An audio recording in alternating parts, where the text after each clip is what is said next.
Shalom Obracha, nous poursuivons aujourd'hui avec la deuxième Mishnah du 8e Perek, Mishnah Bet. La Mishnah nous dit Kol hakelim animtsaim birushalayim. À la suite de ce que nous avons vu dans la première Mishnah concernant les rukim, les krachas que l'on trouve à Yerushalayim. Ici la Mishnah nous dit à Yerushalayim, tous les ustensiles que l'on trouve, quel était leur statut? En dehors de Yerushalayim, comme c'est marqué dans les Mishnayot de Taharot, si on trouve un ustensile, on considère qu'il est impur, il faudra d'abord le purifier pour pouvoir l'utiliser. Mais à Yerushalayim, c'était particulier, on ne voulait pas donc rendre tout ce que l'on trouve impur. Donc les Chachamim avaient dit la chose suivante.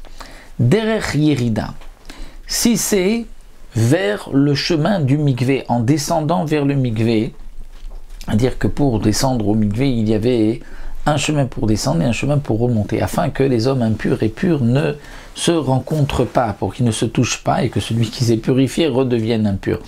Donc, il y avait une descente vers le mikvé, une remontée du mikvé. Lorsqu'on trouve un keli derech yerida le betatfila, dans la descente pour aller au mikvé, eh bien tmeim, parce qu'on considère que celui qui a apporté ce keli ou d'autres kelim pour pouvoir les tremper en a laissé un, a fait tomber un, et donc ce keli est impur.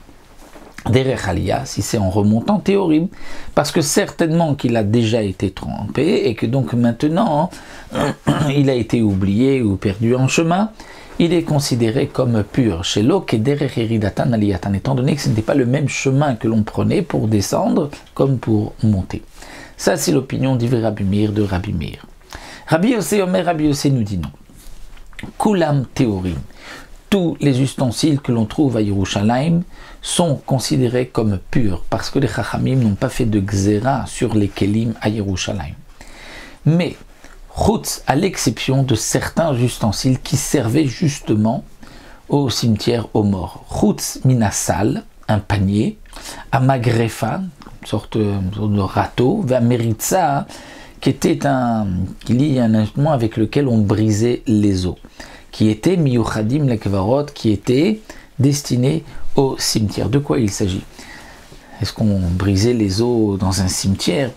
Alors les Mefarshim expliquent la chose suivante, c'est que il y avait à l'époque des cimetières de famille, c'est-à-dire kivre bet avotav, un kever où là toute la famille de la personne était enterrée. Lorsque quelqu'un décède et qu'on ne pouvait pas tout de suite l'amener dans le cimetière où sa famille était enterrée, eh bien on l'enterrait dans le cimetière de sa ville, momentanément, en attendant que tout son corps se décompose, et lorsque la chair avait été décomposée et qu'il ne restait que les os, on ouvrait la tombe, et c'était permis parce que c'était pour l'honneur, le kavod du mort, d'ensuite de prendre ses ossements et d'aller les enterrer dans le cimetière, dans le carré familial, là, dans la ville, ou l'endroit où se trouvait sa famille enterrée.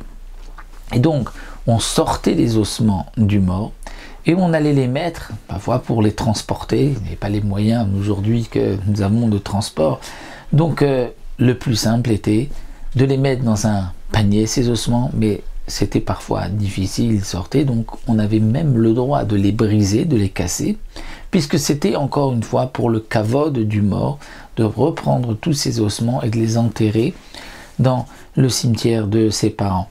Et donc, c'est pour cela que le sal, le panier, magrefa, le râteau, méritza, ustensile avec lequel on brisait les os, puisque ceux-ci étaient vraiment des ustensiles qui touchaient les ossements, qui touchaient les morts, donc ceux-là sont considérés comme impurs jusqu'à preuve du contraire. Donc pour Rabbi Yossé, tous les autres kelim sont purs, à l'exception de ces kelim-là qui servaient au cimetière, comme nous l'avons expliqué.